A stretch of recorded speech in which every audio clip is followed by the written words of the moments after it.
Hello guys, സാന്ത്വനം രണ്ടാം ഭാഗം പുത്തൻ പ്രൊമോ വിശേഷങ്ങളിലേക്ക് എല്ലാ കൂട്ടുകാർക്കും സ്വാഗതം. അങ്ങനെ നമ്മുടെ ദേവമംഗലം എരിഞ്ഞടങ്ങുന്നൊരു നിമിഷങ്ങൾ തന്നെയാണ് കൂട്ടുകാർ. എല്ലാ സത്യങ്ങളും പുറത്തു വരുന്ന നമ്മുടെ ബാലൻ കലിയടക്കാനാകാതെ നമ്മുടെ ഗോമതിയെ പിടിച്ച് പുറത്താക്കുന്ന ഒരു രംഗങ്ങൾ തന്നെ. നമ്മുടെ ഗോമതിയുടെ സകല സാരികൾ കൂടെ നമ്മുടെ ഗോമതിയുടെ ദേഹത്തോട് വലിച്ചെറിഞ്ഞ് നമ്മുടെ ഗോമതി അവിടെ നിന്ന് പടിയിറക്കുന്നുണ്ട്. ശേഷം മിത്ര കരഞ്ഞുകൊണ്ട് കുറേയൊക്കെ പറയുന്നുണ്ട് നമ്മുടെ ബാലനോട്. പക്ഷെ ബാലൻ നമ്മുടെ മിത്രയോടും ക്ഷമിക്കാനൊന്നും തയ്യാറായിട്ടില്ല കേട്ടോ. പിന്നീട് നമ്മുടെ ഗോമതി ഏറ്റവും വലിയ ട്വിസ്റ്റ് എന്താണെന്ന് വെച്ചാൽ നമ്മുടെ ഗോമതി ഈ ഒരു സാരികളൊക്കെ ഇട്ട് പോകുന്നത് സ്വന്തം വീട്ടിലേക്കാണ്. അതായത് അമ്മയുണ്ടാവും, ആങ്ങളമാരുണ്ടാവും.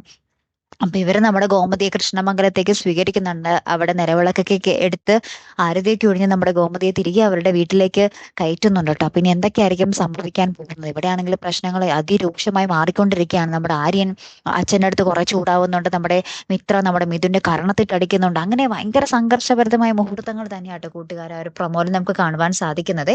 കാത്തിരുന്ന് തന്നെ കാണാം അല്ലെ. അപ്പൊ അടുത്തൊരു വീഡിയോയുമായി വരുന്നത് വരയ്ക്കും ഗുഡ് ബൈ.